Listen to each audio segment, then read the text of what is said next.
ते सदा लीना रामकृष्णे समग्रया यो धर्म स्थापनरतो বীরেশম তম নমাম্যহম।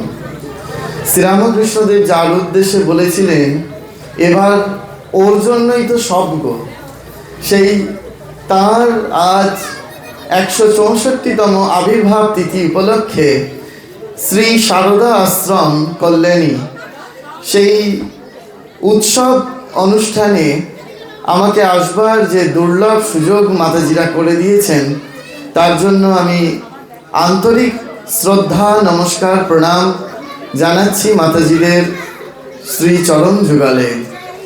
এবং এটা আপনারা অনেকেই জানেন, অনুষ্ঠান সূচিতে এখন পরম পূজ্যপাদ শ্রীমৎ স্বামী অম্বিকেশানন্দজি মহারাজের বক্তব্য রাখার কথা ছিল।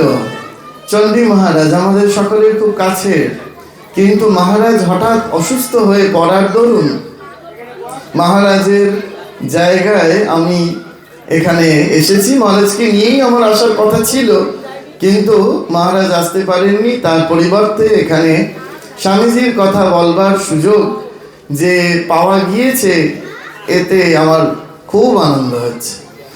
কারণ স্বামীজির কথা বলতে আমি ব্যক্তিগতভাবে ভীষণ ভালোবাসি। স্বামী বিবেকানন্দ আসলে কে? তিনি অবতার, সমাজ সংস্কারক, মহাপুরুষ, বিজ্ঞানী, বিপ্লবী, খেলোয়াড়, নাট্যকার, গীতিকার, গায়ক। তিনি যে কি হত্যা করা যায় না। ভগবান শ্রীরামকৃষ্ণদেব বলেছিলেন, ও পাতাল ফোড়া শিব, বসানো শিব নয়। শিবমহিম্ন স্তোত্র রচনা করতে গিয়ে পুষ্পদন্ত খুব সুন্দর করে বলছেন, যদি এই গোটা পৃথিবী লেখার কাগজ হয়, সাগরের জল যদি কালি হয়, কল্পতরু বৃক্ষ যদি লেখনী হয়, হিমালয় পর্বত যদি কালির বড়ি হয়, তাহলেও শিবের মহিমা লিখে শেষ করা যাবে না। বিবেকানন্দের ক্ষেত্রেও তাই। বিবেকানন্দ আসলে কি, তাকে ঠিকভাবে ধরা বোঝা আমাদের পক্ষে এক প্রকার দুঃসাধ্য। সেই জন্য শ্রীরামকৃষ্ণদেব স্বামীজিকে যেন আমাদের কাছে চিনিয়েছিলেন, আর চিনিয়েছেন তার গুরু ভাইরা নিজ মুখে স্বীকার করতে বাধ্য হয়েছেন। বলছেন, নরেন তুমি আমাদের গুরু ভাই না, তুমি আমাদের দ্বিতীয় গুরু। এই কথা তার গুরু ভাইরা স্বামীজির সম্বন্ধে ব্যক্ত করেছেন।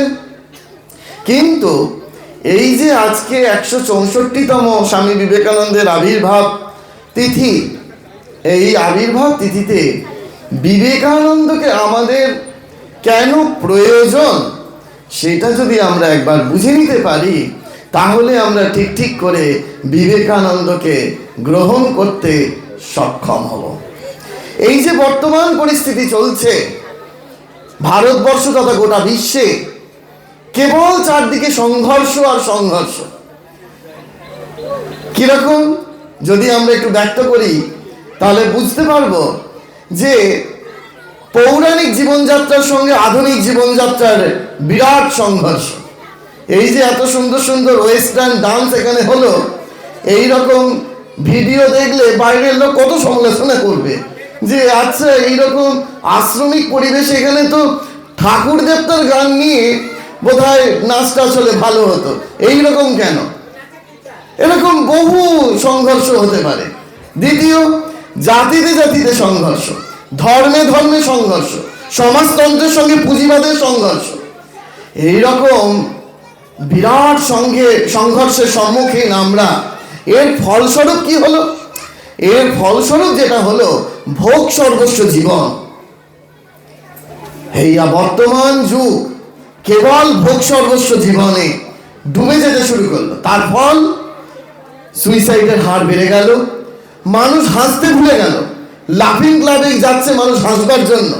পেপার খুললেই দেখতে পাওয়া যায় কেবল প্রত্যেক দিনের রিপোর্ট সুইসাইড। মানুষ ভুলে গিয়েছে তার জীবনের ছন্দটা কিরূপ হতে পারে। এই বর্তমান প্রজন্ম বুঝতে পারছে না তাদের আদর্শ স্বরূপ কে হবে। সেই জন্য এই 2026-এ 5Gর যুগে বিবেকানন্দ কত প্রাসঙ্গিক সেটা আমরা ঠিক করে অনুধাবন করতে পারছি না। আমরা প্রথমেই ধরে নিই ওই বিবেকানন্দকে নিয়ে আলোচনা করা মানে বোধহয় এরকম গেরুয়া টেরুয়া পড়তে হবে, মাথা কামাতে হবে, সন্ন্যাসী বা সন্ন্যাসিনী হতে হবে, মোটেই নয়। বিবেকানন্দকে যে যেখান থেকে ধরবে সে সেখান থেকে উন্নতির শিখরে একেবারে পৌঁছে যাবে।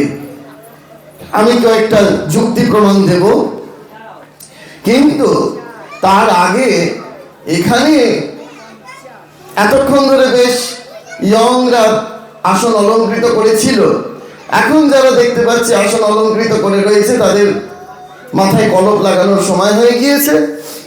এখন তাদের মনে হতে পারে যে আচ্ছা আমাদের বিবেকানন্দকে কি প্রয়োজন? বিবেকানন্দ তো এই যুব সমাজের জন্য, বিবেকানন্দ যারা যুবক যুবতী ছাত্র ছাত্রী তাদের জন্য বিবেকানন্দ। আমরা আজকে বয়সের নিরিখে এই জায়গায় এসে পৌঁছেছি, আমাদের কি দরকার বিবেকানন্দকে?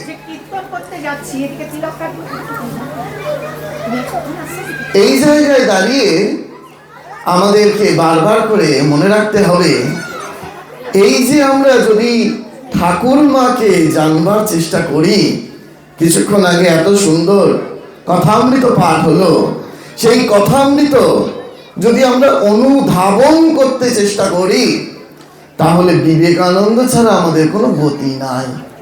কেন গতি নাই? শ্রীরামকৃষ্ণদেব স্বয়ং বলেছেন, আমাকে সম্পূর্ণরূপে চিনবে ও বুঝবে একমাত্র নরেন্দ্রনাথ, আর কেউ নয়। তুই আর আমি কি আলাদা? দুইয়ের এপিঠ আর ওপিঠ। সেই জন্য বিবেকানন্দকে ধরে আমাদের ঠাকুরকে বুঝতে হবে, মাকে বুঝতে হবে।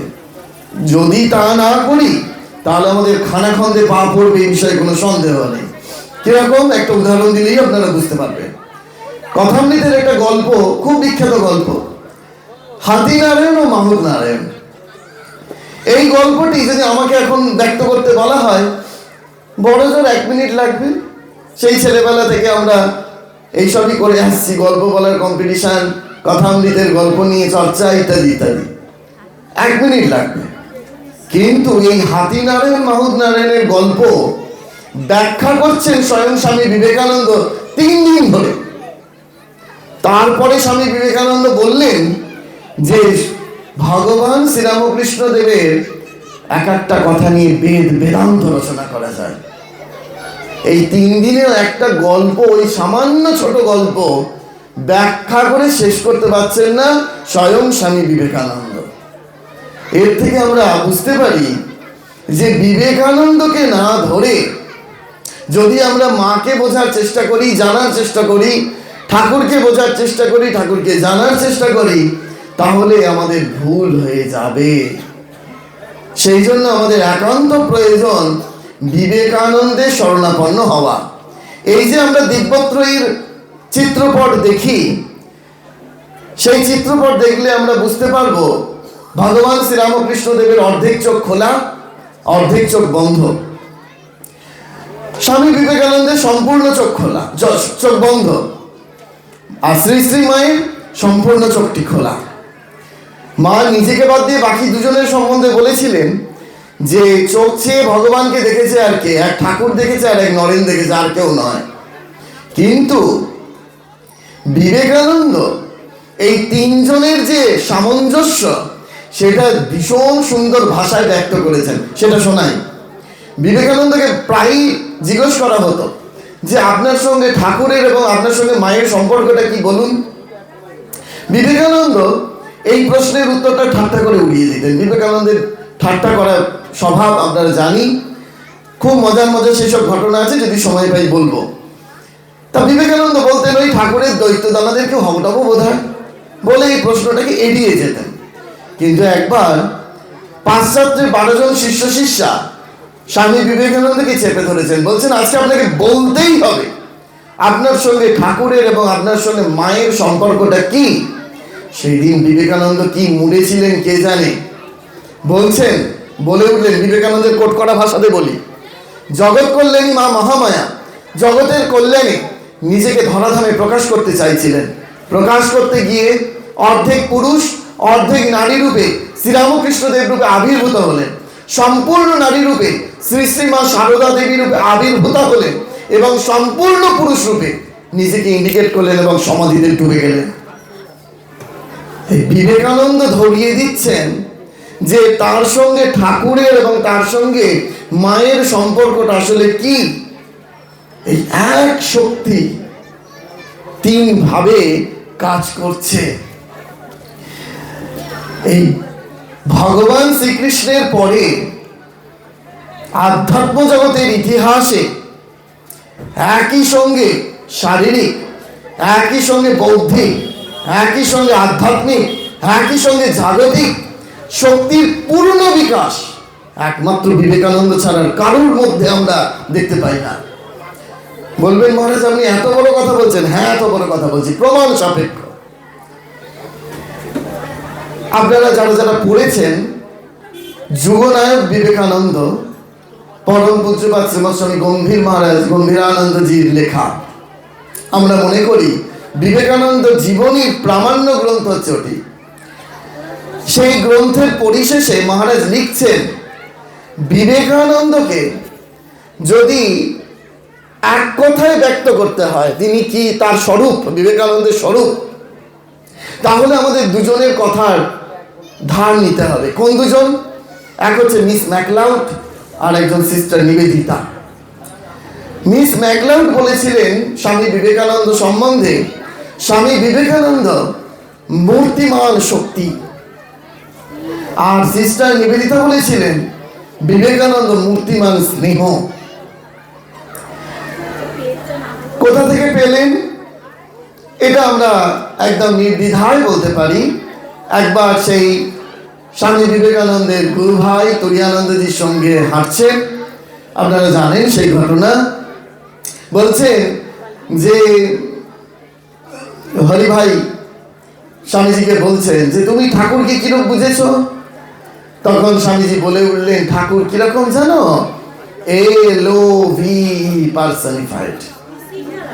একদম লেটার ধরে ধরে বলছেন, LOVE পার্সনিফাইড, লাভ পার্সনিফাইড, ভালোবাসার ঘনীভূত মূর্তি। আর তার শিষ্য প্রশিষ্যে সেই ভাব সঞ্চারিত হচ্ছে। সেই তার শিষ্য সিস্টার নিবেদিতা বলছেন স্বামী বিবেকানন্দ হচ্ছে মূর্তিমান স্নেহ। কিরকম তার শক্তির বিকাশ! শারদানন্দজি মহারাজ একবার রাজা মহারাজের খুব গুণগান গাইছেন। বলছেন যে এইরকম রাজা মহারাজকে মহারাজ বলে সম্বোধন করা হতো। বলছেন আমাদের মহারাজের শারীরিক বলের মতো এখন আর শারীরিক বল, শারীরিক শক্তির বিকাশ আর কারোর মধ্যে দেখা যেত না। বলেই বলছেন স্বামীজির পরে এমন শরীর আর কারো দেখি নাই। তার মানে স্বামীজি প্রথম। গুণগান গাইছেন মহারাজের, রাজা মহারাজ ঠাকুরের মানস পুত্র ব্রহ্মানন্দজি। বলেই শেষ লাইনটা বলছেন স্বামীজির পরে এমন শরীর আর কখনো কারো দেখি নাই। তার মানে হচ্ছে স্বামীজি হচ্ছে প্রথম। মূর্তিমান শক্তি, আরো অনেক ঘটনা বলবো। মূর্তিমান স্নেহ মা এস্টাবলিশ করছেন। শ্রী শ্রী মা সারদা দেবী শারদানন্দজির প্রশংসা করছেন। একদিন প্রশংসা করতে গিয়ে বলছেন, নরেনের দিল দেখেছ? ব্রহ্মজ্ঞ সবাই হতে পারে, কিন্তু নরেনের মতো এমন হৃদয় আর কারুর দেখি না। বলেই বলছেন নরেনের পরে এত বড় হৃদয় শরৎ ছাড়া আর কার হবে? দেখুন, তার মানে মূর্তিমান শক্তি, সেই শক্তির বিকাশে যেমন নরেন্দ্রনাথ প্রথম। মূর্তিমান স্নেহ, সেই মূর্তিমান স্নেহের তালিকাতেও নরেন্দ্রনাথ প্রথম। এই প্রসঙ্গে ত্রিগুণাতীতানন্দজি মহারাজ খুব সুন্দর একটা কথা বলছেন। ভাগবতে আছে এই যে ভগবান শ্রীকৃষ্ণ তিনি সকলের সঙ্গে লীলাবিলাস করলেন, গোচারণ করলেন, ব্রজে খেলাধুলা করলেন। করবার পরে ব্রজবাসীরা বা ব্রজ গোপীরা, ব্রজ বালকরা তারা অকপটে স্বীকার করছেন ভগবান কৃষ্ণ সে আমাদেরই মতো ছিল, আমাদের সাথে খেলা করত, কিন্তু আমাদের নয়, আমাদের এখানকার নয়। এটা যখন ভাগবতে পড়া হচ্ছে, সঙ্গে সঙ্গে সারদা প্রসন্ন মহারাজ ওই জায়গাটাকে থামিয়ে দিয়ে বলছেন, স্বামীজি স্বামীজি স্বামীজির সাথে আমরা উঠেছি, বসেছি, স্বামীজির সঙ্গে খেলা করেছি, কুস্তি লড়েছি, কিন্তু স্বামীজি এ রাজ্যের নয়, স্বামীজি এ রাজ্যের নয়। ভাগবতে এই জায়গাটা যখন পড়া হচ্ছে থামিয়ে দিচ্ছেন, ব্যক্ত করা হচ্ছে, খুব সুন্দর বর্ণনা রয়েছে। চাঁদের প্রতিবিম্ব জলের মধ্যে পড়েছে, মাছেরা ওই পুষ্করিণীতে খেলা করছে, মা মাছ দেখছে তার বাচ্চারা ওই চাঁদের ঝিকিমিকি আলোর সঙ্গে খেলছে, মনে করছে সেই ছোট ছোট মাছগুলি ওই চাঁদ যেন আমাদেরই সাথী। কিছুক্ষণ বাদে যখন সূর্যোদয় হলো, চাঁদের প্রতিবিম্ব যখন চলে গেল, তখন মা মাছ তার বাচ্চাদেরকে বলছে, দেখো তোমরা তাকে খেলার সাথী ভাবলেও সে আমাদের থেকে অনেক উঁচুতে। স্বামী বিবেকানন্দ হচ্ছে ঠিক তাই। স্বামী বিবেকানন্দকে মনে হতে পারে যে ঠাকুরের সমস্ত পার্ষদ আর সমস্ত পার্ষদদের মধ্যেই স্বামীজিও একজন, তাহলে ভুল হয়ে যাবে, তাহলে বিরাট বড় ভুল হয়ে যাবে। কিরকম ভুল? স্বামী পূর্ণাত্মানন্দজি মহারাজ, আপনারা নিশ্চয়ই মহারাজজিকে অনেকেই চেনেন। মহারাজ এখন ঢাকায় আছেন মহন্ত। সেই মহারাজ যখন ব্রহ্মচারী ছিলেন, ব্রহ্মচারী শঙ্কর মহারাজ, তখন ভাইস প্রেসিডেন্ট মহারাজ, আমি নামটা ভুলে যাচ্ছি, মহারাজের ঘরে গেছেন, মহারাজের সেবক ছিলেন, মহারাজের ঘরে গেছেন সেবা করতে। মহারাজের সেই ভাইস প্রেসিডেন্ট মহারাজের গুরু ছিলেন স্বয়ং স্বামী ব্রহ্মানন্দজি। এইরকম স্বামীজির তিথি পূজার দিন মহারাজ সেবা করছেন, তৎকালীন সেই ভাইস প্রেসিডেন্ট মহারাজের করতে করতে তিনি হঠাৎ বলে উঠলেন, স্বামী বিবেকানন্দ, না না স্বামী বিবেকানন্দ, স্বামী ব্রহ্মানন্দজির কথা কিছু বলুন। যেই না বলেছেন, সঙ্গে সঙ্গে বকুনি মহারাজজিকে, চুপ কর বলছেন। মহারাজ ভয় পেয়ে গেছেন, ব্রহ্মচারী তখন, চুপ কর। কেন চুপ? বলছেন, এক নিঃশ্বাসে স্বামীজির সঙ্গে কারুর নাম নেবে না। এক নিঃশ্বাসে, ভাবুন, তার গুরু স্বয়ং ব্রহ্মানন্দজি, বরং খুশি হবার কথা, কিন্তু বলছেন এক নিঃশ্বাসে, ভালো করে মন দিয়ে শুনুন, এক নিঃশ্বাসে স্বামীজির সঙ্গে কারুর নাম নেবে না। তারা স্বামীজির দলের নয়, স্বামীজি এদের থেকে অনেক উঁচুতে, অনেক উঁচুতে। ভাবতে পারেন, এই উপলব্ধি ছাড়া এইসবের ধারণা, এইসব কথা গভীরতা আমরা কি বুঝবো? শুধু মনে প্রাণে বিশ্বাস যেন করতে পারি যে ওই যে গুরু ভাইরা বলছেন, তুমি আমাদের গুরু নও, গুরু ভাই নও, তুমি আমাদের দ্বিতীয় গুরু। এটা আমাদেরকে মনে আশা জাগায় যে স্বামী বিবেকানন্দ আসলে কি ছিলেন। দেখুন, ঠাকুর সকলের জন্য নিয়ম করেছিলেন, এই যে একে এটার জন্য খাওয়া যাবে না, ওর ওটা দেওয়া যাবে না, দেওয়া যাবে না, নরেনের জন্য কোনো নিয়ম। ঠাকুর বলছেন ও সব নিয়ম ছাড়া ও সব কিছু সহ্য করতে পারবে, ও সব হজম করতে পারবে। ঠাকুরের ভাষায় ও সব হজম করতে পারবে। সেই জন্য ঠাকুর বললেন মহেন্দ্রনাথ, ডাক্তার মহেন্দ্রনাথকে বলছেন, ওর জন্যই তো এবারে স্বর্গ, ওর জন্যই এবারে স্বর্গ। সেই জন্য আজকে আমরা খুব করে এই বর্তমান যুব সমাজের দিকে খুব আঙুল তুলি। যেহেতু আমি এত স্কুল কলেজে ক্লাস নেবার সুযোগ পাই, সেই জন্য আমি খুব জানি এই বর্তমান সমাজের উপর আঙুল নিক্ষেপ করে আমরা বলি এখন বর্তমান সমাজটা উচ্ছন্নে গেছে, খারাপ হয়ে যাচ্ছে। কিন্তু যারা বলছে এমন কথা, তাদেরকে যদি সেই অঙ্গুলি নির্দেশ করে বলা হয়, আচ্ছা আপনি এই বর্তমান যুব সমাজের হাতে কতগুলি বিবেকানন্দের বই তুলে দিয়েছেন, আপনি কত চেষ্টা করেছেন যে তাদের মধ্যে বিবেকানন্দের ভাবকে প্রবেশ করানোর, দেখা যাবে আমরা কিচ্ছু তা করি না। আমরা জন্মদিনে বড় বড় দামি উপহার দিয়েছি সেই যুব সমাজের উদ্দেশ্যে, কিন্তু বিবেকানন্দের বই কিনে উপহার দিইনি, বিবেকানন্দের বই তাদের হাতে তুলে দিইনি। এই জন্য তারা দিশা খুঁজে পাচ্ছে না, বুঝতে পারছে না যে আমাদের কোনটা গ্রহণীয় আর কোনটা বর্জনীয়। সেই জন্য এই বিবেকানন্দ হচ্ছেন সেই মূর্তিমান স্নেহ। তিনি একেবারে আমাদের ভালোবাসতে চান, আমাদের ভালোবেসে গ্রহণ করেছেন। স্বামী বিবেকানন্দ বারবার করে বলছেন, টাকায় কিছু হয় না, নামে কিছু হয় না, যশে কিছু হয় না, ভালোবাসায় সব হয়। এই ভালোবাসার জন্য কিরকম প্রাণ বিসর্জন পর্যন্ত দেওয়া যায়। লন্ডনের একটা ঘটনা বলি। লন্ডনে একবার স্বামী বিবেকানন্দ হাঁটছেন, তার সঙ্গে একজন বিদেশিনী আরেকজন সেই বিদেশ পুরুষ সাহেব এবং মেম, তারাও বিবেকানন্দের সঙ্গে লন্ডনের রাস্তায় হাঁটছেন।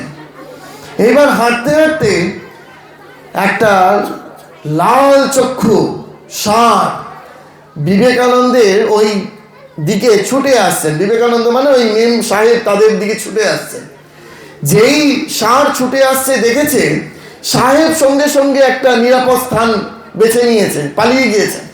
আর মেম, তার তো অবস্থা খারাপ, সে তো হোঁচট খেয়ে পড়েছে।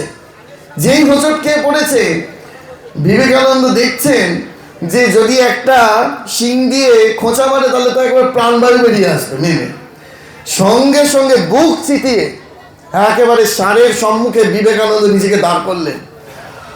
এবং যেই ষাঁড় বিবেকানন্দের সামনে এলো, সঙ্গে সঙ্গে কি অদ্ভুত লীলা, সেই ষাঁড় একেবারে মাথা নত করে একেবারে অন্যদিকে চলে গেল। ঠিক একই ঘটনা কলকাতার বাগবাজারে সিস্টার নিবেদিতার সাথে হয়েছিল। দীনেশবাবুর সাথে হাঁটছেন সিস্টার নিবেদিতা, এরকম একটি ষাঁড় সিস্টার নিবেদিতার দিকে ছুটে এসেছিল এবং দীনেশবাবু রাস্তায় পড়ে গেলেন।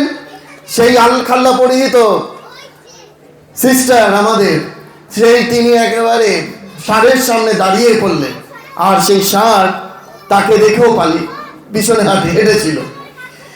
তবে বিবেকানন্দ এই প্রসঙ্গে একটা দারুণ কথা বলেছেন। বিবেকানন্দ বলছেন, যখন ষাঁড়টা ছুটে আসছিল তখন আমি একটা অঙ্ক করছিলাম, গণিত করছিলাম। কি অঙ্ক না, ষাঁড়টা যদি আমাকে এসে গুঁতোয় তাহলে আমায় কত দূরে ফেলবে, সেই মেজারমেন্টটা আমি মনে মনে করছিলাম। কি অদ্ভুত! এই হচ্ছে বিবেকানন্দ, যে অপরের প্রাণ রক্ষার্থে নিজের প্রাণ বিসর্জন দিয়ে দেওয়া, সেটি আমাদের বিবেকানন্দ শিখিয়েছেন। আমি খুব বারবার করে বলি বিবেকানন্দের কথা প্রসঙ্গে, বিবেকানন্দ মানেই আমরা ভাবি কি, ওই গোটা দুই কথা মুখস্থ করে সবাই রাখে, ব্রহ্ম হতে কীট পরমাণু, সর্বভূতে সেই প্রেমময়, মন প্রাণ অর্পণ করো এসকে সবার পায়, জীবে প্রেম করে যেই জন সেই জন সেবিছে ঈশ্বর। এইটি কিন্তু এই জীবে প্রেম করবার আগে যে লাইনটা বললেন, ব্রহ্ম হতে কীট পরমাণু, সর্বভূতে সেই প্রেমময়।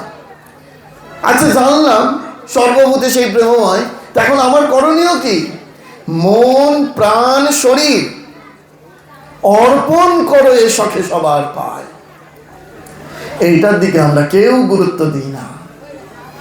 আমরা ভাবি বিবেকানন্দ মানেই জীবে প্রেম করে যেই জন সেই জন সেবিছে ঈশ্বর। চলো কিছু মশারি জোগাড় করি, কিছু শাড়ি জোগাড় করি, কিছু খাতা পেন জোগাড় করি, জোগাড় করে এরকম টেবিলে সাজাই, আর সামনে লাইন পড়ে যাবে, চলো দিয়ে দিই। পেছনে একটা বিবেকানন্দের ছবি, বিরাট বিবেকানন্দের কাজ করলাম আমরা। বিবেকানন্দ শুধু খাতা পেন পেন্সিল কাপড় জামা কাপড় মশারি খিচুড়ি বিলোনোর জন্য জগতে আসেননি। বিবেকানন্দ এত ক্ষুদ্র কাজের জন্য পৃথিবীতে অবতীর্ণ হননি। সপ্তর্ষির এক ঋষি। বিবেকানন্দের কাজটা কি তিনি নিজেই ব্যক্ত করেছেন। বলছেন, প্রত্যেকটি মানুষ যতক্ষণ না বুঝতে পারছে যে তার মধ্যে সে অন্তর্নিহিত দেবত্বের পূর্ণ বিকাশ জাগ্রত হচ্ছে, ততক্ষণ পর্যন্ত আমার কর্ম থেকে বিচ্যুত হব না। এই হচ্ছে বিবেকানন্দের কাজ, যে আমার আপনার ভিতরে যে অন্তর্নিহিত দেবত্ব রয়েছে তার পূর্ণ বিকাশ সাধন এবং তাতে সহায়তা করাই হচ্ছে বিবেকানন্দের কাজ। ব্যাপারটা কি রাখো, আমি এবং আমার পাশের ব্যক্তিটি যে সর্বত এক, সেইটিকে বারবার করে অনুভব করা। বিবেকানন্দের ভাষাতে বলি, সন্ন্যাসীর গীতি কবিতায় বিবেকানন্দ লিখছেন, আমি বা আমার কোথায় তখন, ঈশ্বর মানব তুমি পরিজন, সকলেতে আমি আমাতে সকল, আনন্দ আনন্দ আনন্দ কেবল। আমরা আনন্দের পিছনে ছুটছি, কিন্তু বুঝতে পারছি না আমার আনন্দটা কোথায় পাবো। ওই আমি বা আমার কোথায় তখন, যতক্ষণ আমি আমার গণ্ডির মধ্যে রেখেছি নিজেকে, ততক্ষণ পর্যন্ত আমরা জীবনে শান্তি পাবো না। সেই জন্য বিবেকানন্দ ছোট ছোট একেবারে সংজ্ঞা দিচ্ছেন। এরকম সংজ্ঞা এর আগে আধ্যাত্ম জগতের কোনো শাস্ত্রে বর্ণিত নেই। ঈশ্বরের সংজ্ঞা দিতে গিয়ে স্বামী বিবেকানন্দ বলে উঠলেন, আনসেলফিশনেস ইজ গড। কোথাও নেই, কোথাও পাবো না এরকম কথা। নিঃস্বার্থপরতাই ভগবান, আলাদা করে আর কোনো ভগবানের প্রয়োজন নেই। বিবেকানন্দ বলছেন, যে ঈশ্বর বিধবার অস্ত্রমোচন করতে পারে না, ক্ষুধাতুরের মুখে অন্ন জোগাতে পারে না, সেই ঈশ্বর আমাকে স্বর্গে অনন্ত সুখে রাখবে, আমি তা বিশ্বাস করি না। তাহলে কোন ঈশ্বরকে তিনি পূজা করছেন? তিনি নিজেই মুখে বলছেন, আমি সেই দেবতার পূজারী তোমরা যাকে ভ্রান্তবশত মানুষ বলে থাকো। আমি সেই দেবতার পূজারী তোমরা যাকে ভ্রান্তবশত মানুষ বলে থাকো। তুমি মানুষটাকে দেখছ, কিন্তু আমি তার মধ্যে সেই অন্তর্নিহিত দেবত্বকে দেখছি। এই অন্তর্নিহিত দেবত্বকে দেখলে কি হবে? তার যে কষ্ট, সেই কষ্টটা আমার মধ্যে অনুভব হবে। বলরাম বসুর বাড়িতে স্বামী বিবেকানন্দ তার শিষ্য শরৎচন্দ্র চক্রবর্তীর সঙ্গে বাঙাল বলে ডাকতেন, তার সঙ্গে বেদান্ত চর্চা করছেন, বিরাট গভীরভাবে বেদান্ত চর্চা করছেন। ইতিমধ্যে গিরিশবাবু প্রবেশ করেছেন সেই বলরাম বসুর বাবুর বাড়ি ঘরে। দেখছেন স্বামীজি বেদান্তে একেবারে মগ্ন হয়ে রয়েছেন, বেদান্ত চর্চার মধ্যে ডুবে রয়েছেন। হঠাৎ স্বামীজিকে একটু থামালেন, থামিয়ে বলছেন, নরেন, তুমি তো জানো এখন এই দেশের কিরকম দুর্ভিক্ষ চলছে, কিরকম অনাহার দারিদ্রতার মধ্যে মানুষ পড়ে রয়েছে। আচ্ছা নরেন, তোমার এই বেদান্তের মধ্যে এই দুঃখ নিবৃত্তির উপায় কিছু বর্ণনা আছে? যেই না বলা, সঙ্গে সঙ্গে বেদান্ত বন্ধ হয়ে গেল, বেদান্ত চর্চা বন্ধ হয়ে গেল। স্বামীজি নিজের অশ্রু সংবরণ করবার জন্য সেই ঘর থেকে বেরিয়ে গেলেন। যেই বেরিয়ে গেলেন, সঙ্গে সঙ্গে গিরিশবাবু বলে উঠলেন, বাঙালকে দেখলি? বাঙাল, তোদের গুরু নরেনকে, তোদের গুরু স্বামীজিকে আমি কেবলমাত্র বিবেকানন্দ বলে মানি না, সন্ন্যাসী বলে মানি না। তাহলে কি জন্য মানি? বলেই গিরিশবাবু বলছেন, ওই যে দেখলি সাধারণ মানুষের দুঃখের কথা শুনে চোখের জল ধরে রাখতে পারলো না, এই মহাপ্রাণতার জন্য তোদের গুরুকে মানি। এই মহাপ্রাণতার জন্য, এমন মহাপ্রাণতা আমরা আর কারোর মধ্যে দেখতে পাই? বিবেকানন্দ ছাড়া এই ভারতবর্ষ থেকে ঋষি অরবিন্দ থেকে শুরু করে বহু মানুষ বিদেশের মাটিতে পা রেখেছিল সেই সময়, কিন্তু বিবেকানন্দ ছাড়া আর দ্বিতীয় কোনো ব্যক্তি নাই যিনি বিদেশে গিয়ে তার স্বদেশের দুঃখ দৈন্য দুরবস্থার কথা ব্যক্ত করেছেন। তারা প্রত্যেকে গেছে নিজের স্বার্থ সিদ্ধি করবার জন্য, নেতাজি সুভাষচন্দ্র বোস সমেত। কিন্তু একমাত্র বিবেকানন্দ, যিনি গিয়ে এই ভারতবর্ষের মহিমা কথা সেখানে গিয়ে শুনিয়ে এসেছেন। সেই জন্য এই আধুনিক বর্তমান যুগে বিবেকানন্দকে যদি আমরা ধরি, বিবেকানন্দকে যদি আমরা পড়ি, তাহলে একটা নতুন দিশা খুঁজে পাবো। বিবেকানন্দ ছাড়া আমাদের কোনো গতি নাই, এটা আমরা বুঝতে পারছি না আজকের দিনে দাঁড়িয়ে। কেন? বিবেকানন্দকে পড়লে, বিবেকানন্দকে জানলে আমাদের হৃদয়টা অনেক বড় হবে, এক্সপানশন অফ হার্ট, আমাদের হৃদয়ের সম্প্রসারণ ঘটবে। আমরা অপরের দুঃখে দুঃখী হতে সমর্থ হব।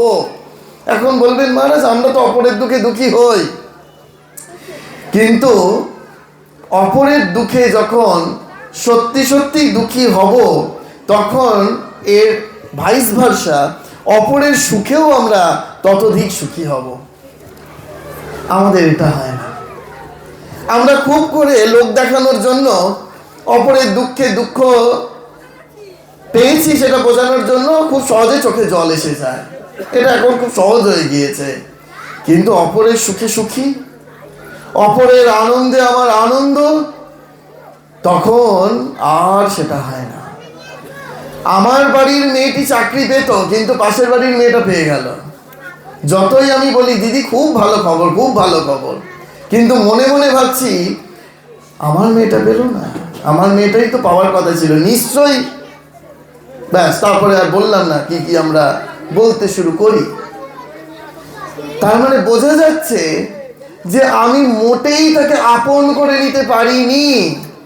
সারদা মা বলছেন সর্বশেষ কথা, যে দেখো জগৎ পর নয় বাবা, জগৎ আপনার। এই আপন করে নিতে স্বামী বিবেকানন্দ আমাদেরকে শিখিয়েছেন, আমাদেরকে বলেছেন, হাতে কলমে করে দেখিয়েছেন, কিন্তু আমরা তা মেনে নিতে পারছি না, আমরা তা ধারণা করতে পারছি না। এটা হচ্ছে আমাদের দুরবস্থা। কিন্তু এইদিকে আমরা খুব সুন্দর করে স্বামী বিবেকানন্দের লকেট পরছি, মা সারদার লকেট পরছি, একেবারে মাকে গলায় ঝুলিয়ে রাখছি, দেওয়ালে ছবিতে টাঙিয়ে রাখছি। বিবেকানন্দ খুব সুন্দর করে কটাক্ষ করেছেন। যদি আপনারা ভক্তি রহস্য পড়েন, সেখানে দেখবেন বিবেকানন্দ বলছেন ধর্মটা কিরকম জানো? ধর্মটা এখন হয়ে দাঁড়িয়েছে ঘরে জাপানি ফুলদানি সাজিয়ে রাখার মতো। আমরা ঘরে ঠাকুরমা স্বামীজির ছবি খুব সুন্দর করে সাজিয়ে রাখছি, কিন্তু দুর্ভাগ্যের বিষয়, কোনো আগন্তুক ব্যক্তি যদি আমার কাছে আসে, তাকে যে একটু খাবার দিতে হবে, বা রোদে গরমকালে ঘর্মাক্ত কলেবরে যদি আসে, তাহলে একটু শরবত করে দিতে হবে, আমরা সেই দিকে দৃকপাত করি না। কিন্তু সেই স্বামী বিবেকানন্দ যখন বেলুড় মঠের জমিতে মাটি কাটা হচ্ছে, সেই সাঁওতালেরা যখন মাটি কাটছেন, তাদের উদ্দেশ্যে স্বামী বিবেকানন্দ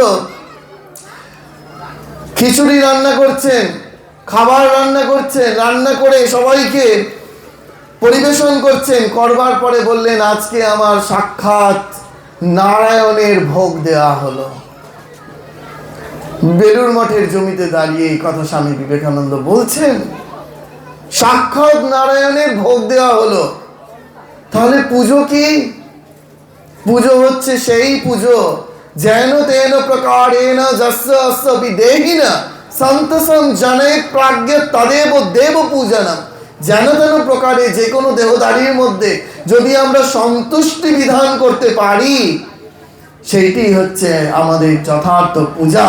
স্বামী বিবেকানন্দের ভাষায় service to man, service to god.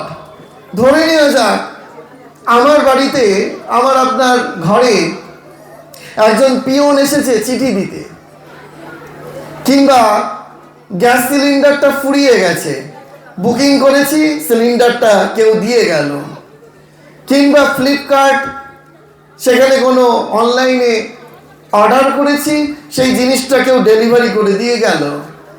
কজন আমরা বলি বলুন তো যে ভাই তুমি এই সকাল থেকে এই একই কাজ করে যাচ্ছ, তুমি কি টিফিন করেছো?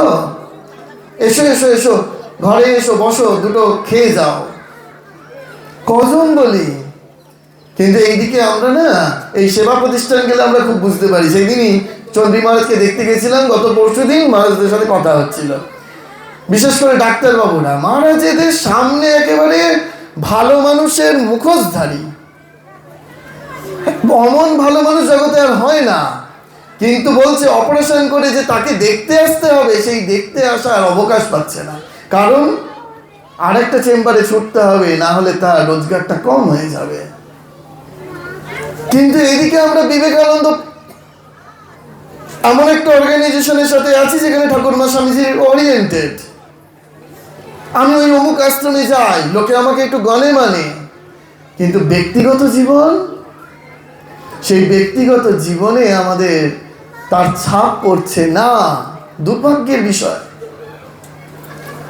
এই জায়গাটা যতক্ষণ না আমাদের রিকভার হচ্ছে, ততক্ষণ পর্যন্ত বুঝতে হবে যে আমরা মোটেই বিবেকানন্দ মা শারদা ঠাকুরের প্রিয় সন্তান হতে পারবো না। প্রত্যক্ষ ঘটনা বলি, এখন মনে হতে পারে যে মহারাজ আপনি তো সব আমাদের উদ্দেশ্যেই বলছেন, এরকম এইসব বেরোয় তো ভিডিওগুলো অনলাইনে। একজন লিখেছিলেন যে মহারাজ এইগুলো যেন একেবারে আপনি গার্হস্থ আশ্রমে যারা রয়েছেন তাদের জন্যই বলছেন, সাধুরা যেন একেবারে 7 খুন মাপ। একদম না, একদম নয়, জেনে রাখবেন। এই যারা আমরা গেরুয়া পরে বসে রয়েছি, ভাববেন না যে গেরুয়া পড়েছি বলে স্বামীজি আমাদের খুব ক্ষমা করে দেবেন। পরম পূজ্যপাদ স্বামী জগন্নাথানন্দজি, আপনারা অনেকেই নাম শুনেছেন। পরম পূজ্যপাদ স্বামী বলভদ্রানন্দজি মহারাজ রামকৃষ্ণ মঠ রামকৃষ্ণ মিশনের এখন অ্যাসিস্ট্যান্ট জেনারেল সেক্রেটারি মহারাজ, ওনারই সঙ্গে একই সঙ্গে সন্ন্যাস হয়েছিল পরম পূজ্যপাদ স্বামী জগন্নাথানন্দজি মহারাজ। মহারাজজির শরীর চলে গিয়েছে এবং এই ঘটনাগুলি মহারাজের কাছে শোনা এবং পরবর্তীকালে বইতেও বেরিয়েছে। তিনি একটি আশ্রমের মহন্ত ছিলেন। সেই মহন্ত যখন ছিলেন, সেই জগন্নাথানন্দজি সেই আশ্রমের একজন কর্মী, তিনি সব সময়ের জন্য একেবারে নোংরা জামা কাপড়, তেল চিটচিটে জামা কাপড় পরে থাকতেন। তাকে যতই মহারাজ বলতেন, ওগো তুমি ঠাকুর মন্দিরে কাজ করছো, আমি তোমাকে এরকম পরিষ্কার ধুতি গেঞ্জি সব দিচ্ছি, এগুলো পরে কাজ করো, দেখতেও ভালো লাগবে, তোমারও ভালো লাগবে। যার যেমন স্বভাব, সে তো সেই পরেই কাজ করে যাচ্ছে। তাকে যতই দেওয়া হোক সে কিছুতেই ওই ভালো জিনিসটি করবে না। তা একদিন মহারাজ তাকে অফিসে ডেকেছেন, ডেকে খুব করে তিরস্কার করেছেন, বকুনি দিয়েছেন, হয়তো বলেছেন তোমার মুখ দেখাও পাপ, এরকম এসব বলেছেন।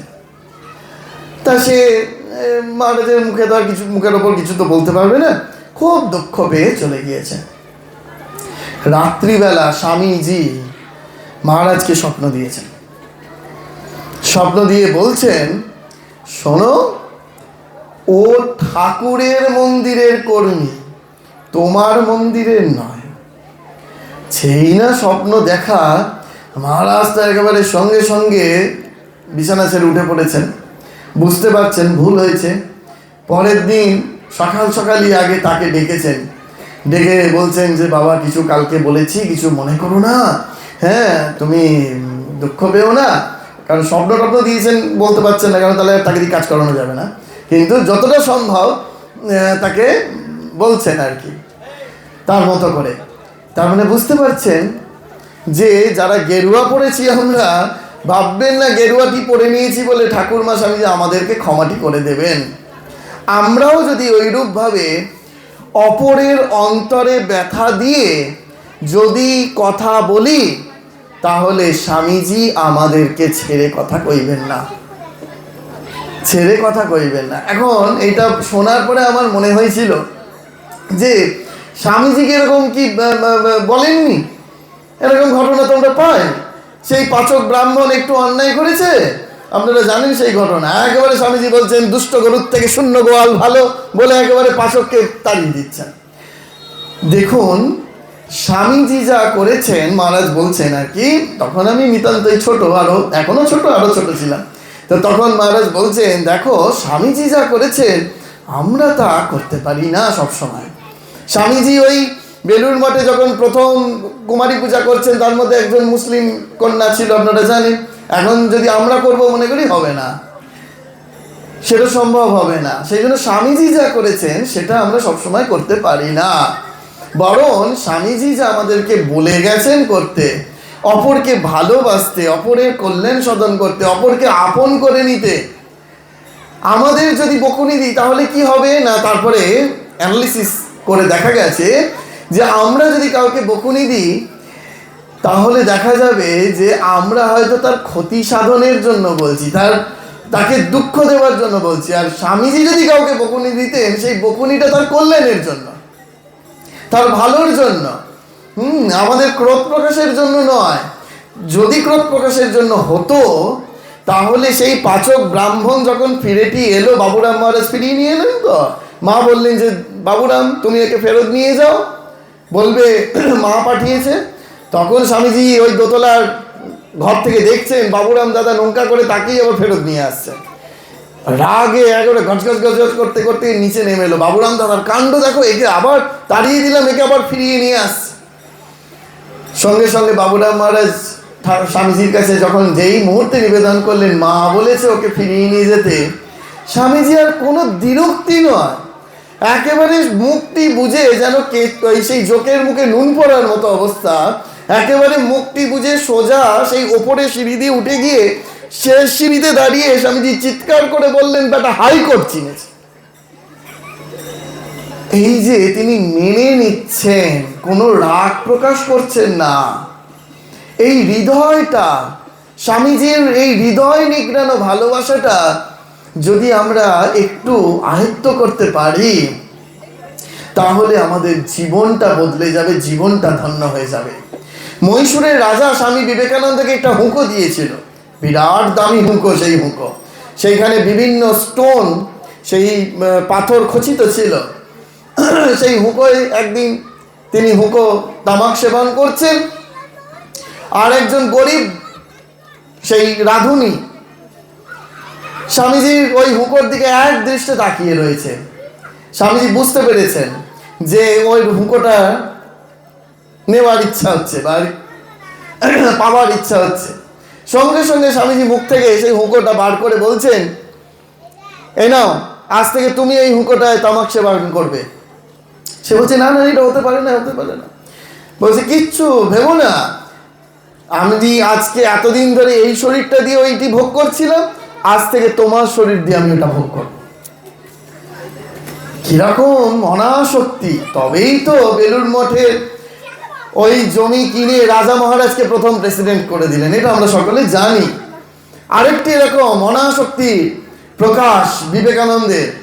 হাওড়া থেকে বেলুড় মঠে আসবেন, একটি রিকশায় উঠেছেন, সেই রিকশায় উঠবার পরে ভাড়া নেই, 2 টাকা কি 2 পয়সা ভাড়া, সেই সময় ভাড়া নেই। হাতে একটা সোনার ঘড়ি স্বামী বিবেকানন্দ পরতেন, সেই সোনার ঘড়িটা খুলে তাকে দিয়ে দিলেন। ভাবুন, সেই ভাড়ার থেকে কত গুণ বেশি দাম হবে সেই ঘড়িটির। ঘড়িটি খুলে দিয়ে দিলেন, দিয়ে ওই একই কথা বললেন, আজ থেকে ওই শরীরটা দিয়ে আমি এটা ভোগ করব। আমাদের এই জায়গায় উপনীত হতে হবে যে আমি এবং আমার পাশের ব্যক্তিটি যে এক। আমি সুন্দর করে ডোমিনোস বা জোম্যাটোতে খাবার অর্ডার করে দিলাম, আমার একটা গরম খাবার দরকার। সে একেবারে ঊর্ধ্বশ্বাসে বাইক চালিয়ে আপনার বাড়িতে আপনারই বাচ্চাদের জন্য কিংবা আপনার জন্য খাবারটা ডেলিভারি করে দিয়ে গেল। যদি আপনারা একটা পিৎজার দাম জিজ্ঞেস করেন, দেখা যাবে যে সে যা মাইনেটি পায়, সেই মাইনে পাওয়ার পরে ভাবতেই পারে না সে মাসে একদিন ওই একটা গোটা বড় পিৎজা খাবে। কিন্তু আমাদের কখনো মনে হয় না যে ব্যক্তিটি আমার বাড়িতে ডেলিভারি করে দিয়ে যাচ্ছে, তার জন্য আমি একটা অর্ডার করি, কখনো আমাদের মনে হয় না। কিন্তু এদিকে যদি আপনি দরজাটা খোলেন, সে দেখবে আপনার বাড়িতে বিরাট বড় করে ঠাকুরমা স্বামীজির ছবিটা সাজানো রয়েছে।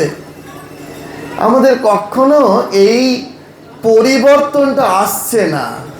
আমরা ভাবতে পারছি না যে আমার ঘরের ছেলেটি আর ওই যে বাচ্চা ছেলেটি যারা ওই ডেলিভারি করছে তারও এটা একসময় খেতে ইচ্ছা করতে পারে, তাকে একদিন আমরা খাওয়াতে পারি। কেন আমরা বিবেকানন্দকে ঠিকভাবে ধরছি না, বিবেকানন্দকে পড়ছি না? সব জায়গায় ভক্ত সম্মেলন হচ্ছে, এখন তো এসি ঘরে ভক্ত সম্মেলন হয়, আমরা সুন্দর করে মহারাজদের কথা শুনে চলে আসছি, তার প্র্যাকটিক্যাল ইমপ্লিমেন্ট করছি না। ওই জন্য আমরা ঠিক করে জীবনে শান্তি লাভও করতে পারছি না। যদি আমাদের প্রকৃত জীবনে শান্তি লাভ পেতে হয়, তাহলে স্বামী বিবেকানন্দ যা প্র্যাকটিক্যাল করে গেলেন, সেই প্র্যাকটিক্যালটা আমাকে আপনাকে যেন তেন প্রকারে করতেই হবে।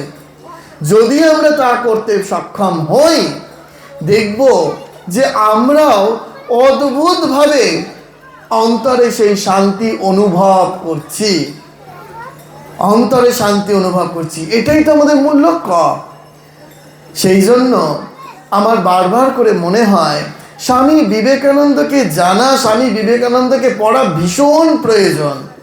আর এই যে বর্তমান যুব সমাজ, তাদের সামনে যদি আপনি একটা দৃষ্টান্ত স্থাপন করতে পারেন, তাহলে দেখবেন পরম পূজ্যপাদ স্বামী স্তবপ্রিয়ানন্দজি মহারাজ খুব বলেন যে এই যে আপনারা এসেই প্রায় অভিযোগ জানান আপনাদের বাড়ির বাচ্চারা কিছুতেই দীক্ষা নিতে চায় না, মঠ মিশনে আসতে চায় না, তার কারণ, মূল কারণটা কি জানেন?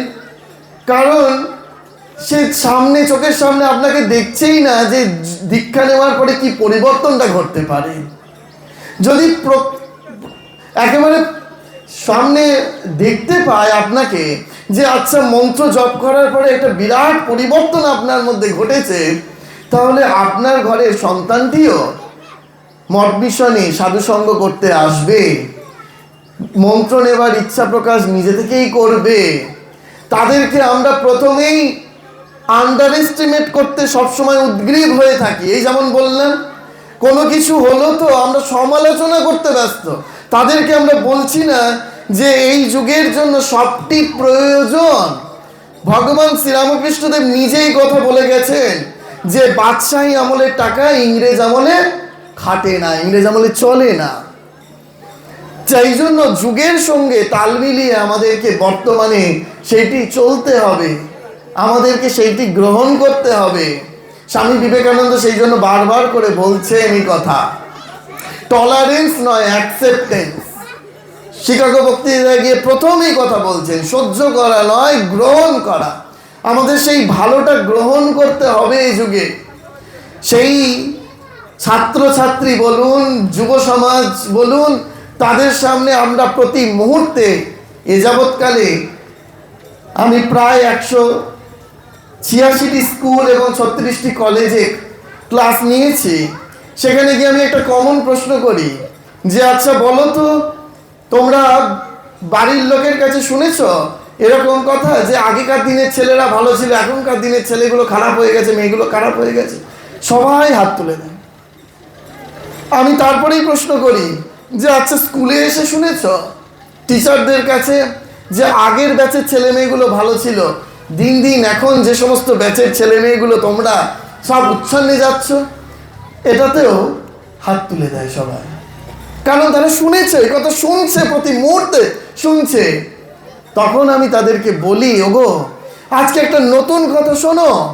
স্বামী বিবেকানন্দ বলছেন গরু মিথ্যা কথা বলে না, দেওয়াল চুরি করে না, গরু গরুই থেকে যায়, দেওয়াল দেওয়ালই থেকে যায়। মানুষ মিথ্যা কথা বলে, মানুষ চুরি করিয়া থাকে, মানুষ চাইলে মানুষ দেবতা হতে পারে। আমরা এই কথা শোনাই না ছাত্রছাত্রীদের, আমরা বিবেকানন্দের কথা বলি না ছাত্রছাত্রীদের। যুব সমাজকে উদ্বুদ্ধ করবার জন্য একমাত্র যদি কোনো গ্রন্থ থেকে থাকে সেটা হচ্ছে বিবেকানন্দের রচনাবলী। এছাড়া আমাদের কোনো গতি নাই, কোনো উপায় নাই, এটা আমাদেরকে ধরে নিতে হবে, বুঝে নিতে হবে। তো সেই জন্য সকলে মিলে আমরা চেষ্টা করি যে এই আজকের দিনে দাঁড়িয়ে 164তম স্বামী বিবেকানন্দের জন্মতিথি, একদিন বাদেই স্বামী বিবেকানন্দের 164তম আবির্ভাব দিবস।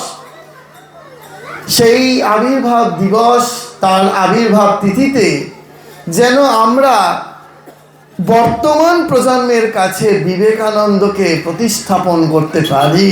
আমি বলছি না যে বিবেকানন্দের চর্চা হচ্ছে না, একথা কখনো বলছি না। প্রতিদিন প্রতি মুহূর্তে চর্চা হচ্ছে, কিন্তু এখনো কোথাও কোথাও খামতি থেকে যাচ্ছে, কোথাও কোথাও বিবেকানন্দকে ঠিকভাবে প্রেজেন্ট করা হচ্ছে না। সেটি যদি আমরা করতে সদা তৎপর হই, তাহলেই আমাদের জীবনটা সার্থক হয়ে যাবে, এটা আমাদের দৃঢ় বিশ্বাস। আমার কি সময় হয়ে গিয়েছে? কতক্ষণ? কটা বাজে?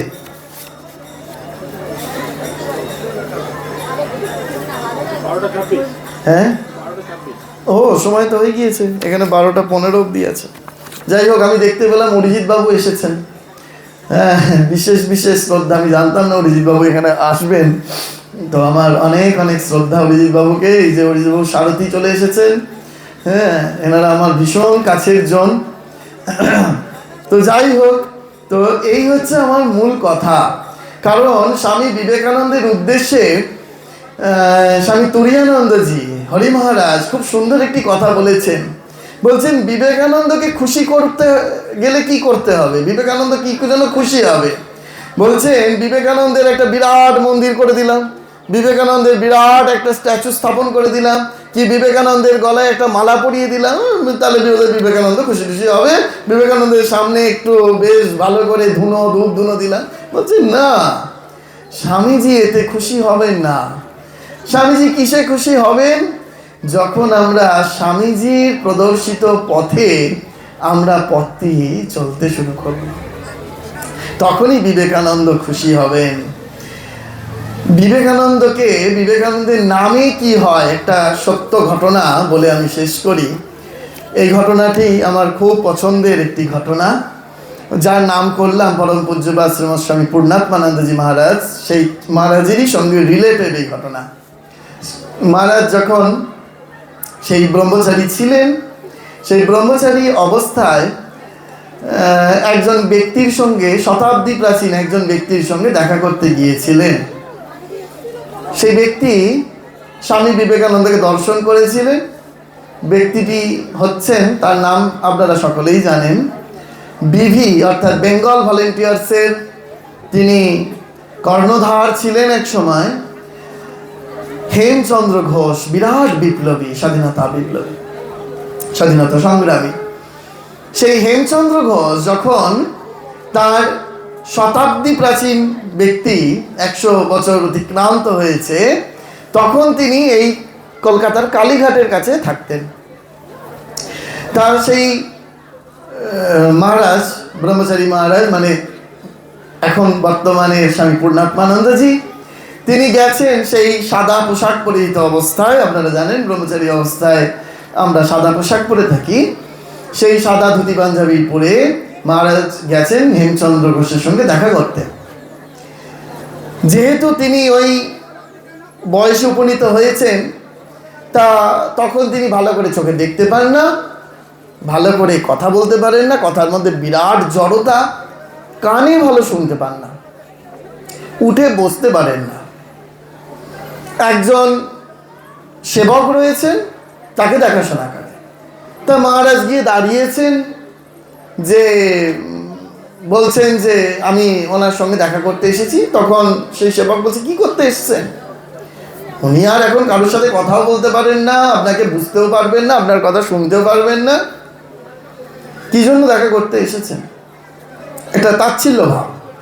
তখন হেমচন্দ্র ঘোষ ঘুমোচ্ছিলেন, বিশ্রাম নিচ্ছিলেন। বলছেন, ঠিক আছে, উনি ঘুম থেকে উঠুক, উনি চোখ খুলুক, আমি ওই অবধি অপেক্ষা করছি। তা মহারাজ অপেক্ষা করলেন কিছুক্ষণ। কয়েক ঘন্টা পরে সেই হেমচন্দ্র ঘোষ তিনি চোখ মেললেন। অস্পষ্ট দৃষ্টিতে দেখছেন সামনে কেউ দাঁড়িয়ে রয়েছেন,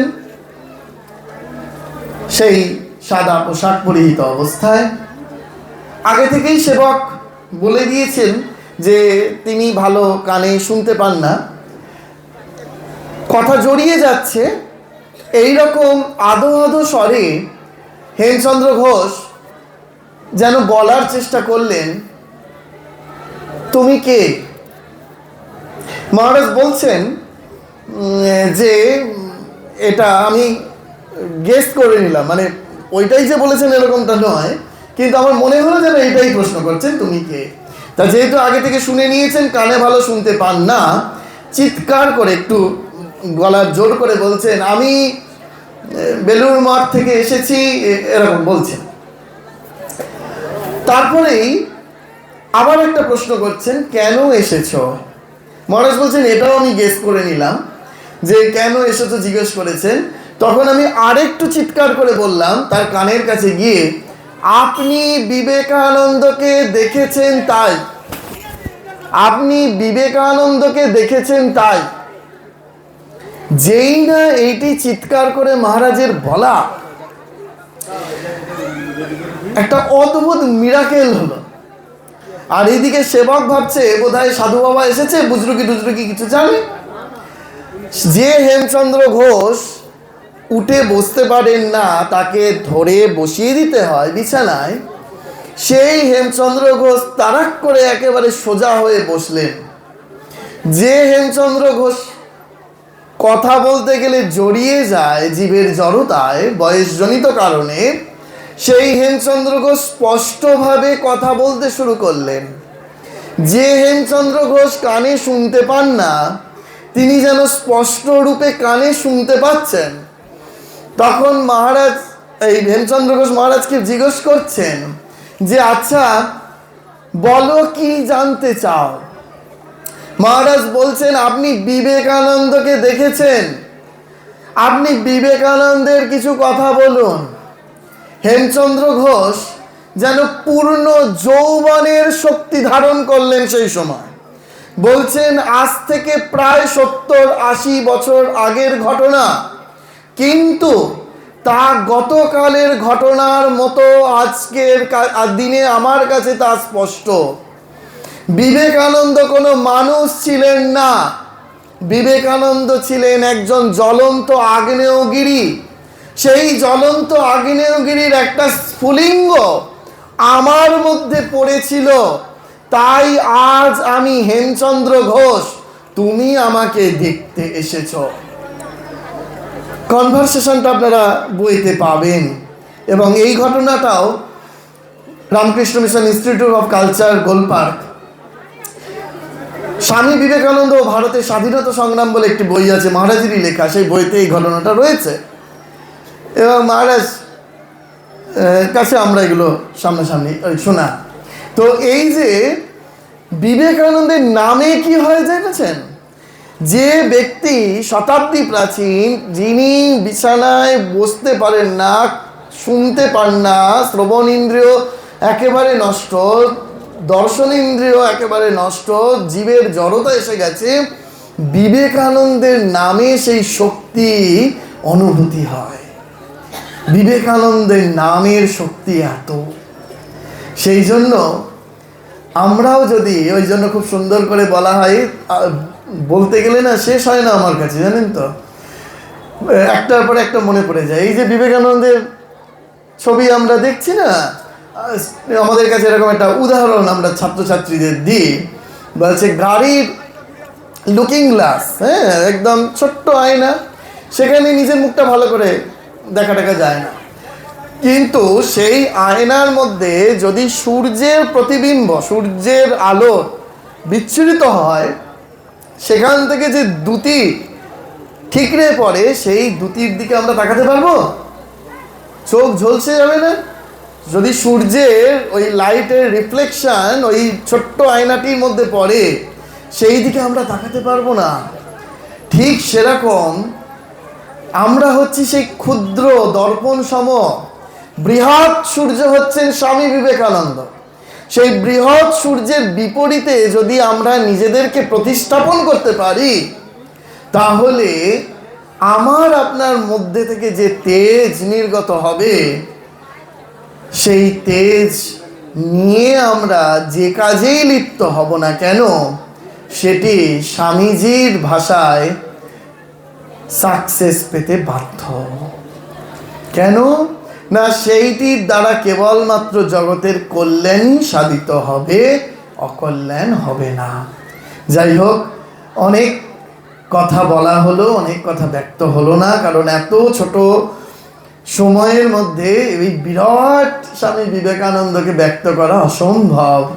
কিন্তু আজকে আমার ভীষণ ভালো লাগছে যে এই রকম একটি আশ্রম প্রাঙ্গণে স্বামীজির আবির্ভাব তিথিতে স্বামীজির কথা বলার সুযোগ, এরপরেও চাকদায় যাব, দুটো বক্তৃতা এখনো আজকে আছে আমার, কিন্তু এই রকম শুরুটা যে বছরের প্রায় প্রথমেই বলা যেতে পারে যে এই রকম শুরুটা যে স্বামীজি আমাকে আশীর্বাদ করে করিয়েছেন, এর জন্য আমি অত্যন্ত অত্যন্ত কৃতজ্ঞ।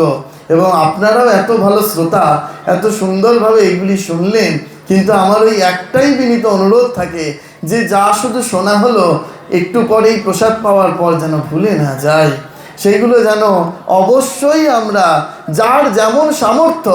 অনেকে আমায় বলে, মহারাজ আমাদের তো বয়স হয়েছে, আপনি তরুণ সন্ন্যাসী, আপনি এরকম স্বামীজির কাজ ছুটে ছুটে গিয়ে করেন। কারণ আমার নামই সেবা পরানন্দ, ওইটি করবার জন্যই আমাকে ওই নামটি যেন দেয়া হয়েছে। তো এখন আপনি এরকম ছুটে ছুটে গিয়ে এই রাজ্যের বাইরে কাজ টাজ করছেন। কিন্তু আমি বলি, স্বামী বিবেকানন্দের কাছে এই জায়গাতেও আমাদের উপনীত হতে হবে। আমরা যদি মনে করি যে কেবলমাত্র ছুটে গেলে আমাদের সেবা কাজ হবে, আর বাড়িতে বোধহয় তালা চাবি দিয়ে বন্ধ থাকলে বাতের ব্যথা পায়ের ব্যথার জন্য এখন তো আমরা বেরোতে পারি না, সেরকম বয়স হয়ে গেলে, তাহলে বোধহয় সেবা কাজ হবে না, ভুল হয়ে যাবে। স্বামী বিবেকানন্দ এখানেও শিক্ষা দিয়ে গেছেন। যখন তিনি ছোট্ট বিলে, এই বাচ্চাগুলো এত সুন্দর নাচ করছিল, আমার ওদের দেখে স্বামীজির ছোটবেলাকার কথা মনে পড়ছিল। যে এই যখন সেই ছোট্ট বিলে, তখন তার দৌরাত্মের দরুন যখন মাতা ভুবনেশ্বরী দেবী তাকে লক করে দিলেন, দরজা বন্ধ করে দিলেন, বিবেকানন্দ কি করলেন, সেই দোতলার ঘর থেকে আলমারিটি খুলে সমস্ত জামা কাপড় বার করে জানলা দিয়ে ফেলে দিচ্ছেন নিচে, দরিদ্র অসহায় মানুষের জন্য। তাহলে বিবেকানন্দ কি শিক্ষা দিলেন এর মধ্যে দিয়ে? যে আমরাও বোধহয় এরকম দরজা বন্ধ থাকলে জামা কাপড়গুলো আলমারি থেকে বার করব। আমি দুদিন আগে একটা জায়গায় বলেছি যে মৃত্যুর আগে আলমারি খালি করতে হয়। আপনারা হয়তো যারা আমাকে দেখেছেন সবাই মোটামুটি এটা ভীষণভাবে শুনেছেন বোধহয়। আমি সেই আলমারি খালি করার কথা বলছি না, বিবেকানন্দ বলছে না। তাহলে বিবেকানন্দ কি শিক্ষা দিচ্ছেন? বিবেকানন্দ এই শিক্ষা দিচ্ছেন, এবং সখার প্রতি কবিতায় বিবেকানন্দ পরিষ্কার লিখছেন, দাও দাও দাও ফিরে নাহি চাও, থাকে যদি হৃদয় সম্বল। বলছেন না, থাকে যদি অর্থের সম্বল, তোমার প্রচুর টাকা রয়েছে, তখন তুমি সেবা কাজ করতে পারবে, তারপরে তুমি ওই অপরকে খাতা বই পেন্সিল কিনে দেবে, এমনটা নয়। থাকে যদি হৃদয় সম্বল। এই কিছুদিন আগে আমরা খবর পেলাম, কলকাতায় একজন ঠেলা রিক্সাওয়ালা, জানেন তো কলকাতায় যে ঠেলা রিক্সাওয়ালা, রিক্সা চালক, আমি অপরাধ করছি না তো, অনেকটা সময় চলে যাচ্ছে না, আমি এটা বলে শেষ করবো এবার, ওই আর শেষ আর হতে চায় না। তো ওই ঠেলা রিক্সাওয়ালা তিনি সারাটা জীবন ধরে জীবিকা যেমন উপায় করেছেন, সেই সারাদিনে একবার ভাত খেতেন আর রাত্রিবেলা মুড়ি টুড়ি খেয়ে কাটিয়ে দিতেন। পয়সা সঞ্চয় করতেন, প্রত্যেক মাসে 2000 টাকাটি করে সঞ্চয় করে তিনি ওই স্ট্রিট চাইল্ডের, পরম পূজ্যপাদ স্বামী দিব্যানন্দজি মহারাজের সহায়তায় স্ট্রিট চাইল্ডের হাতে বই খাতা তুলে দিতেন। ভেবে দেখুন, একজন রিক্সাওয়ালা তিনি ওই স্ট্রিট চাইল্ডের হাতে বই খাতা তুলে দিতেন। কিছুদিন আগে সেই রিক্সাওয়ালাকে Ramakrishna Mission Institute of Culture গোলপার্কে আনা হয়েছিল বক্তৃতা দেওয়ার জন্য। তাকে বলা হচ্ছে আপনি কিছু বলুন। এখন তিনি বয়সজনিত কারণে আর রিক্সা চালাতে পারেন না, কাঁদছেন, যে বলছেন যে আমি তো আর কিছু সাহায্য করতে পারি না। পরম পূজ্যপাদ মহারাজ বলছেন যে এখন তো আপনার পাশে আমাদের থাকা প্রয়োজন, এতদিন ধরে তো আপনি এদের পাশে রইলেন। সেই বক্তৃতাতে সেই রিক্সাওয়ালা বলছেন যে আমি ভগবানকে দেখিনি বলে চুপ করে গেলেন। চুপ করে যাওয়ার পরে আবার তিনি বলতে শুরু করলেন, না না না, আমি ভগবানকে দেখেছি, আমি ভগবানকে দেখেছি। আমি ওই রাস্তায় দাঁড়িয়ে থাকা ছাত্রছাত্রী, রাস্তায় দাঁড়িয়ে থাকা শিশুদের মধ্যে আমি ভগবানকে দেখেছি। বলে আর কিছু বলতে পারলেন না, তার দু চোখ জলে ভিজে গেল, অবিরাম ধারায় কাঁদতে শুরু করলেন। দেখেছেন, বুঝতে পারছেন যে ওই অর্থের সম্বল থাকলেই আমরা সেবা কাজ করব, এই ভাবনা আমাদের পরিত্যাগ হওয়া উচিত। আমার হৃদয় সম্বল। সেই জন্য স্বামীজি সখার প্রতি কবিতায় বললেন, দাও আর ফিরে নাহি চাও, থাকে যদি হৃদয় সম্বল। তোমার হৃদয়টা কি উন্মোচিত হয়েছে? হৃদয়টা কি সম্প্রসারিত হয়েছে? আমাদের এই হৃদয়ের সম্প্রসারণ হোক। আজকে সেই ঠাকুর মা স্বামীজির কাছে আমরা প্রার্থনা করি যে আমাদের হৃদয়টা আরো আরো আরো উন্মোচিত হোক, সম্প্রসারিত হোক, যে হৃদয়ের অপরের দুঃখ, অপরের যন্ত্রণা, অপরের ব্যথা, অপরের বেদনা আমরা প্রত্যক্ষ রূপে অনুভব করতে সক্ষম হব। সকলে ভালো থাকবেন। মাতাজিদের চরণে আমার আবার ভো ভো প্রণাম। আপনাদের সকলকে আমার আন্তরিক শ্রদ্ধা, অরিজিৎ বাবুকে আমার অনেক অনেক শ্রদ্ধা নমস্কার জানিয়ে এখানে শেষ করছি। ওম নমঃ শ্রী যতিরাজায় বিবেকানন্দ সুরয়ে সচ্চিৎ সুখ স্বরূপায় স্বামিনে তাপহারিণে। ওম শান্তি শান্তি শান্তি। হরি ওম তৎসৎ। শ্রীরামকৃষ্ণায় প্রণমস্তু।